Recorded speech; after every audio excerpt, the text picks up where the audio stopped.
Ya, sejumlah indikator tentu saja masyarakat juga perlu mengetahui sehingga tahu apakah pemimpin di daerah Anda itu adalah pemimpin yang baik atau tidak. Tadi sejumlah kriteria sudah disampaikan. Jadi semakin ke depan seharusnya masyarakat juga semakin aware terhadap kinerja daripada kepala daerah dan juga birokrasi, sehingga ke depan tentu saja tata kelola akan semakin bagus apabila masyarakat juga mengawasinya dengan baik ya. Nah, Bu, kalau kita lihat tadi kan berbagai lapisan ya, tadi sudah dikatakan Pak Erani ya. Tentu saja kan tidak, tadi IKM sudah oke gitu. Tapi bagaimana Jakarta ini adalah pusat daripada segala sektor usaha, bahkan kantor pusat tuh adanya di Jakarta ya. Dan yang kata Pak Erani tadi, gimana orang-orang ini juga harus terpuaskan karena mereka merasa bayar pajak yang besar di Jakarta kan gitu ya. Nah, ini seperti apa pelayanan publiknya yang membedakan antara kelas tadi gitu. Jadi terkait dengan pelayanan, mungkin kita juga sudah ketahui bahwa kita punya unit khusus yang menangani pelayanan terpadu satu pintu. Bahkan kita sudah punya mall pelayanan publik yang memang di Indonesia ada masalah ada 2 ya, Jakarta, Surabaya dan di sini. Kita udah bikin itu. Jadi di mall pelayanan publik itu tidak hanya pelayanan yang lingkup DKI saja, tapi juga dari yang lingkupnya pemerintah pusat gitu Pak ya. Jadi itu concern utama, tentunya kita juga memberikan pelayanan publik yang pasti ingin memuaskan gitu untuk semua. Berarti kalau gitu orang kalau menggunakan pelayanan publik di mall itu adalah mau ngurus KTP bisa ke situ? Bisa. Walaupun di Jakarta Pusat, Jakarta Barat? Bisa. Jadi ini sekarang sudah mulai seperti itu. Bisa, nah, mungkin publik juga belum terlalu banyak yang tahu bahwa sekarang kalau mengurus sesuatu nggak perlu langsung RT RW, tapi bisa langsung ke Jadi kita buka semuanya. Jadi tadi di setiap kelurahan kita punya, di kelurahan, di kecamatan, di wilayah gitu kan, termasuk di provinsi, ya provinsi mau pelayanan publik tadi gitu.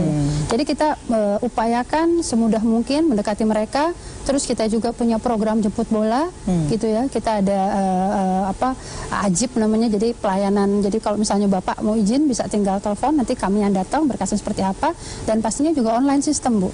Online system itu juga sedang kita fokus ke sana. Ease of doing business menjadi salah satu prioritas kami lah untuk bisa tadi. Karena tadi walaupun tadi UMKM kita support supaya bagaimana dia berkembang. Nah tadi investasi juga kita sekarang udah punya Jakarta Investment Center, itu juga di dalam mall pelayanan publik tadi. Jadi semua investor yang mau masuk kita coba masuk ke sana, kita sampaikan. Kita punya juga banyak BUMD, kita punya 23 BUMD yang juga punya gitu ya, seperti itu.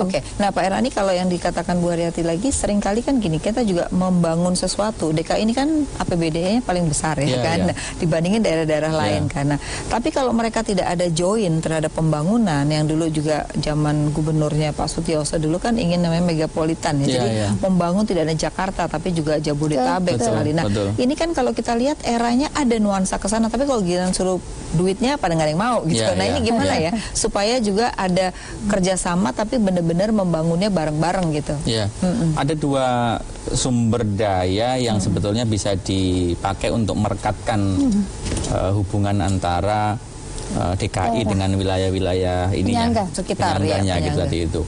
Yang pertama itu adalah sebetulnya penduduk DKI dengan daerah penyangga tadi itu dari segi tempat tinggal bisa dipisahkan, tetapi dalam hal pekerjaan mereka itu sebenarnya relatif sudah kalau menyatu. Pagi kan di Jakarta 12 juta, kalau malam 8 juta.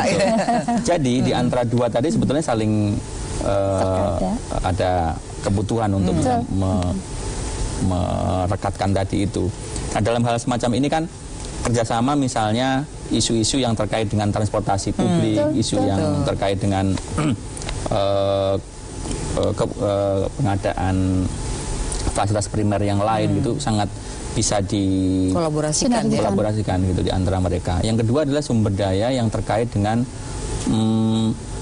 jadi kalau ada pembangunan infrastruktur itu mungkin daerah-daerah penyangga tadi itu belum bisa melihat aspek keuntungan finansial yang mereka peroleh jika itu nanti betul-betul dikolaborasikan gitu ini.